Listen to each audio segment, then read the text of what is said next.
ఈ ఎవరైతే ఈ 20,000 మంది ఫ్యామిలీస్ రోహింగ్యాలు ఉన్నారో అక్కడ, వీళ్ళు కొన్ని స్మాల్ స్కేల్ బిజినెసెస్ చేస్తున్నారాడా అనేసి విన్నా నేను. ఎలాంటి బిజినెస్‌లు ఇవి? ఏం బిజినెస్‌లు?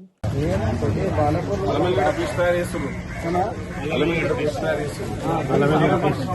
ఇప్పుడు అల్లం ఎల్లిగడ్డ కానీ మామూలు ఇంకా కారం పొడి ఇట్లాంటివి ఉంటాయి. అల్లం ఎల్లిగడ్డ మొత్తము హైదరాబాద్లో మ్యాక్సిమం సిటీలలో హోటళ్ళలో సప్లై చేస్తారు. ఆ తక్కువ రేట్లకు వాళ్ళు అల్లం ఎల్లిగడ్డ కూడా కానీ 2 రకాలు తీసుకొచ్చి కలుపుతుంటారు. ఈ ఈ విషయం అల్లం పైన ఎల్లిగడ్డ కూడా ఉండదు కరెక్ట్. ఈ ఈ విషయం పైన నిజంగా నేను ఒక చిన్న ఇది చూసిన వార్త చూసిన. చిన్న వార్త కాదు, నిజంగా చెప్పాలంటే చాలా పెద్ద వార్త ఇది. సో ఈ వార్త చూసిన తర్వాత దీనిపైన ఒక ప్రోగ్రామ్ చేద్దాం అనుకున్నా. ఇప్పుడు ఎట్లాగో సందర్భం వచ్చింది కాబట్టి చెప్తున్నా. ముఖ్యంగా ప్రేక్షకులందరికీ చెప్పాలనుకుంటున్నా. చెప్పడమే కాదు, దానికి సంబంధించిన ఎవిడెన్సెస్, ఆ వార్తకి సంబంధించిన ఏవైతే ఉన్నాయో ఆ డీటెయిల్స్ అన్నీ కూడా మా వాళ్ళు మీకు ప్లే చేస్తారు. చూడండి. అందులో టైటానియం ఆక్సైడ్ అని చెప్పేసి ఒక కెమికల్ కలుపుతున్నారంట.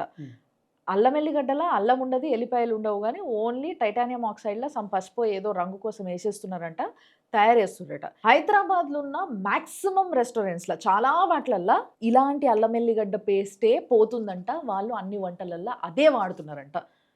నేను ఇంకా డీటెయిల్గా మీకు చెప్పాలనుకున్న విషయం ఏంది అని అంటే, ఈ టైటానియం ఆక్సైడ్ అనేది ఏంది, దీంతోని ఏమవుతుంది అనేది ఒకసారి చిన్నగా రీసెర్చ్ చేస్తే తెలిసింది ఏంది అని అంటే, డైరెక్ట్గా మనిషికి క్యాన్సర్ రావడానికి కారణమయ్యే వన్ ఆఫ్ ది కెమికల్ ఇది అని స్పష్టంగా స్టడీ చూపిస్తుంది.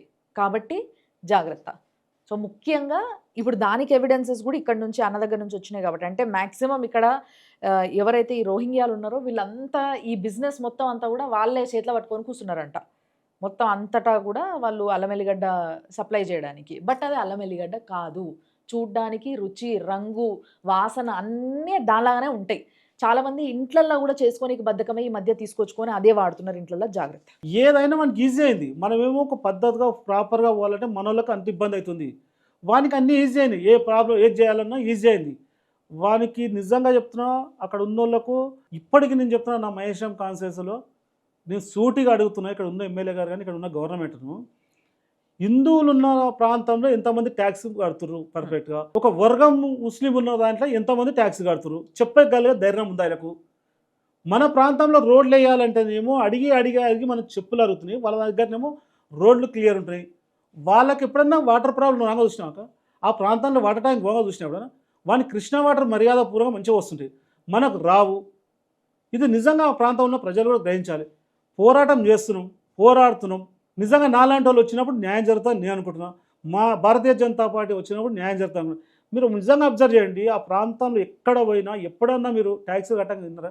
అంతేందుకు ఈరోజు చెప్తున్నా, ఇప్పుడున్న అక్కడ మున్సిపల్ కమిషనర్లు కానీ, అక్కడ ఉన్న అధికారులు కానీ, కరెంట్ వాళ్ళు కానీ, మీరు ప్రాపర్గా వసూలు చేస్తారో చెప్పమంటారు. అక్కడ ఓడి కట్టాడు, ట్యాక్సీ కట్టాడు, కరెంటు బిల్లు ఓడి కట్టాడు, కానీ మనోళ్ళు కట్టాలి, మనోళ్ళు ఇబ్బందులు పడాలి. అన్న బేసిక్‌గా మన దగ్గర ఉన్న జనాభాకి మన పథకాలు మన దగ్గరనే సరిపోతలేవు. మనోళ్ళకే వస్తలేవు ఎవ్వరికి కూడా, మన సిటిజన్స్‌కి, మన ఇండియన్స్‌కి. అట్లాంటిది వీళ్ళకేమో రేషన్ కార్డులు అంటున్నారు, అన్ని కార్డులు ఉన్నాయి అంటున్నారు. మరి వీళ్ళకి పథకాలు అందుతున్నాయా? వస్తున్నాయా ఏమన్నా? అదేగాక ఎల్లగా చెప్పింది, పథకాలు అందుతున్నాయి కాబట్టి వీళ్ళు ఈ పథకాలతోటి రేషన్ కార్డు ఉంటుంది, ఈ ఆధార్ కార్డు ఉంటుంది, ఇవి తీసుకొనే కదా మీరు డబుల్ బెడ్రూమ్ ఇల్లు వస్తున్నాయి. వాళ్ళకు డబుల్ బెడ్రూమ్ ఇల్లు ఇచ్చింది అక్కడే కదా. మా ప్రాంతంలోనే నేను చెప్తున్నా, ఇప్పుడు నువ్వు చెప్పిన అలవేలిగడ్డ దగ్గర మా దాని ప్రాబ్లం, ఈ పథకాలు కూడా మా దగ్గరనే ప్రాబ్లం. మా ప్రాంతంలో భూములు మా దగ్గరికి వెళ్ళి తీసుకుంటారు, ఫార్మాసిటీ మా భూమిలో తీసుకుంటారు, ఇవాళ ఫోర్త్ సిటీ అని మా భూమిలో తీసుకుంటారు. కానీ ఈరోజు రైతు బంధు, మొన్న రైతు బంధు వేస్తే మా ప్రాంతం హైదరాబాద్ చుట్టూ రైతు బంధు మాత్రం ఎవరికి ఏడు. ఇలా మా మహేశ్వరం కాన్స్టిట్యూన్సీ ఉంటే రైతు బంధు సిటీలో ఉన్న ఎవరికి రాదు. మా రంగారెడ్డి జిల్లాలో ఉన్న భూములు మాత్రం ఈ గవర్నమెంట్ కావాలి, ఈ రంగారెడ్డి జిల్లాకి వెళ్ళి వచ్చే ట్యాక్స్ మాత్రం గవర్నమెంట్ కావాలి. రాకపోవడం ఏందన్నా? ఈ రోజు నేను క్లియర్ చెప్తున్నాను, నువ్వు మహేశ్వరం మండలంలో ఒకరికి ఫోన్ చేయి, ఒక్కరికన్నా రైతు బంధు వచ్చిందని చెప్పాను. ఒక్కరికన్నా అగ్రికల్చర్ అధికారి చెప్పిండు, హైదరాబాద్ చుట్టూ 40 కిలోమీటర్ల దూరం ఎవరికి ఇస్తలేము. అరే 40 కిలోమీటర్ దూరం ఇవ్వడం, ఈ మహేశం కాన్సెషన్ లేవు, నీకు భూమి కావాలి, ఈ మహేశం కాన్సెషన్ ఏమో పథకాలేమో వేరేకి పథకాలు అందాలి, ఇదే మహేశం కాన్సెషన్ ఏమో ఈ పనికి మళ్ళీ ఈ అల్లం ఎల్లిగడ్డనే కానీ రకరకాల అవన్నీ తయారు చేసి అమ్ముతుంటే పట్టించుకో. సో ఇప్పుడు రీసెంట్గా మనం వార్త చూసినాం కదా, రీసెంట్గా అంటే కొన్ని రోజుల క్రితం నుంచి మనం ఇది వింటూనే ఉన్నాం. అమెరికాలో వలస వచ్చిన వాళ్ళని చాలామందిని కూడా బయటికి పంపించేయాలి అనే ఒక డెసిషన్ తీసుకున్నారు. ట్రంప్ దీంట్లో ముఖ్యమైన పాత్ర పోషిస్తూ ఈ ఈ ప్రక్షాళనంతా చేస్తున్నాడు. ఇలాంటిది మన దగ్గర జరిగే అవకాశం ఉందా?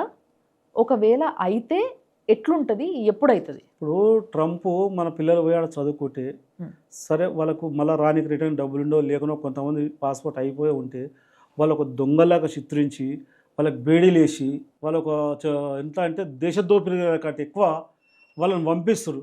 మరి ఇక్కడ ఉన్న రాష్ట్ర ప్రభుత్వాలకు ఏమవుతున్నాక వీళ్ళు కూడా పంపించాలి కదా. ఇప్పుడు ట్రంప్ చేయాలంటే అక్కడ ఉన్న గవర్నమెంట్ సహకరించకపోతే మిలిటరీ నుంచి నేను అనుకునేది సాధిస్తానే విధంగా ట్రంప్ ఏ విధంగా చేస్తుండో మన ప్రాంతంలో కూడా అట్లాంటిది రావాల్సిందిగా కోరుకుంటున్నాను.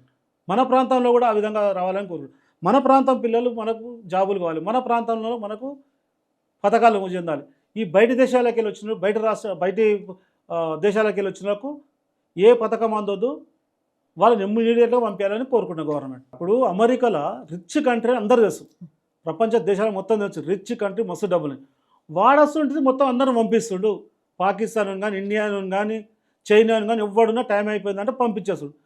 మనకు డబ్బులు లేవో మొర్రో అని మన రేవంత్ రెడ్డి గారు మొత్తుకుంటున్నారు. వీడు ఏ ముందు గల్లపెట్టే ఖాళీ ఉంది అంటారు. మరి నువ్వెందుకు పంపిస్తలేవు అని అడుగుతున్నాం. నువ్వెందుకు వీళ్ళని గుర్తిస్తలేవు అడుగుతున్నాం. వీళ్ళందరినీ పంపించాల్సిన బాధ్యత నీ పైన ఉందా లేదా అడుగుతున్నాం. వీళ్ళందరినీ పంపించాల్సిన బాధ్యత ప్రతి ఒక్కరు తీసుకోవాలి. దీంట్లో మేము కూడా సహకరిస్తాం, మా ప్రాంతం బిడ్డలు కూడా సహకరిస్తారు. వీళ్ళందరూ పంపించాలని కోరుకుంటున్నాం. అండ్ ఫైనల్లీ మంచి ఉద్యమం చేస్తున్నారు, దీని మీద తిరుగుతున్నారు, ఎవిడెన్సెస్ సంపాదిస్తున్నారు. నెక్స్ట్ ఏంది, ఏం చేయబోతున్నారు? మరి నెక్స్ట్ స్టెప్ ఏంది దీంట్లో? నెక్స్ట్ స్టెప్ ఏముందాక నాకు ఫస్ట్ వీళ్ళని పంపించేంత వరకు నా పోరాటం. వీళ్ళని పంపించడానికి నెక్స్ట్ ఏం చేయబోతున్నారు? నేను చేసేది చెప్తా, ముందే చెప్తే మళ్ళీ నన్ను దాన్ని అడ్డుకట్టేస్తారు, నన్ను ఎట్లా ఆపాలనో చూస్తుంటారు. వాళ్ళ ఆపాలన్నా ఆగితోని కాదు, వీళ్ళని ఎట్లా పంపించాలో నా ప్రయత్నం నేను చేస్తున్నా. ఏ విధంగా నేను పోరాటం చేయాలో పంపించాలంటే నా టైం అధికారం లేదు. నేను ఏ విధంగా పోరాటం చేయాలి, ఏ విధంగా లైన్ తీసుకోవాలో నా లైన్ నాకు ఉంది. అతి తొందరలో నేను ఒకసారి దీని మీద ప్లాన్ చేస్తా, మిమ్మల్ని కూడా ఒకసారి పిలుస్తా, మీరు కూడా ఒకసారి రండి. మీకు కూడా నిజంగా కూడా మీరు చూసిన దానికంటే అక్కడికి వస్తే ఇంకా ఏందనేది తెలుస్తుంది, ఎంతవరకు లోతుగా ఉందో చూస్తారు. ఒకసారి మీరు కూడా రావాలని కోరుకుంటున్నాను. తప్పకుండా అన్న, తప్పకుండా.